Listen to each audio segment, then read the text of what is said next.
There's a question by a mother who says, how should one approach waking up children for Fajr prayer and get around all the crying and sleepiness?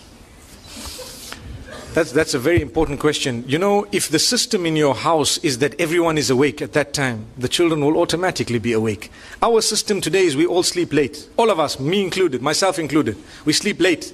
Yesterday the brother, 3 in the morning, got a message from me. He tells me, what are you doing? I said, don't worry, I'll see you early morning. I will be there. You don't need to worry whether I sleep or I don't sleep. Subhanallah.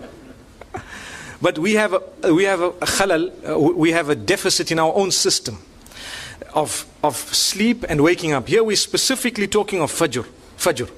So if all of us have the adoption of the hadith that speaks about sleeping, for example, after Salat al-Isha, trying to sleep early, whether we want to talk about it from a religious point of view, even from a secular point of view, you know the statement which says early to bed, early to rise and so on. But from a religious point of view, if we all have that system in place and we don't let the environment affect that system, it becomes easier for them to wake up. Point number one. Point number two is, if we need to be awake, at least get your children to sleep early, you know, at that particular time. Because there comes a time when you've just slept enough. You can't sleep no more. You know, I've had my full sleep, 10 hours, gone. Now I have no option but to get up. So that is one angle, the angle of sleep. The other angle is the angle of talking about it, showing the importance to the child of this particular time of the day. And sometimes not only from a religious point, because a lot of us say, get up. Allah will be very upset, you know, if you don't get up. I've heard parents say that. Okay? But how does it affect the child, you to say that? Say, Allah is Ghafoor Rahim, Allah is merciful and so on. Yes, it's a duty unto Allah, without a doubt.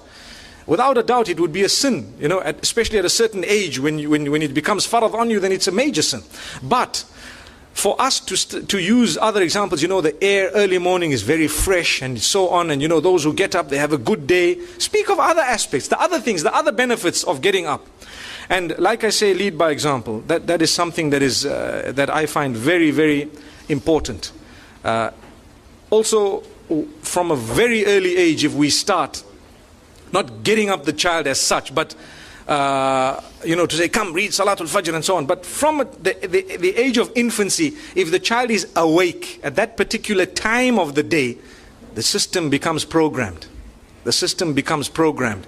And as the child grows older, the child will be awake. But what we do a lot of the times, now my daughter's 9 years old, for example, and we start saying, right, from tomorrow, you get up for Salatul Fajr. Come on.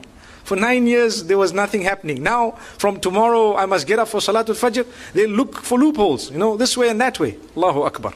So, I know I've just mentioned a few pointers. Obviously, people might want to share ideas with one another. And I found this very beneficial, that parents, you get together at a school of this nature, discuss your points of success with one another.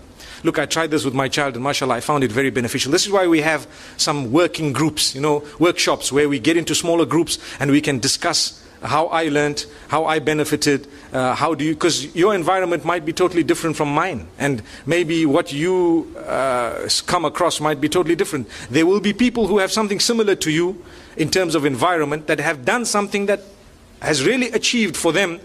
It was only that they didn't share it with you. Had you given them a platform for them to share it with you, share experiences, it would be good.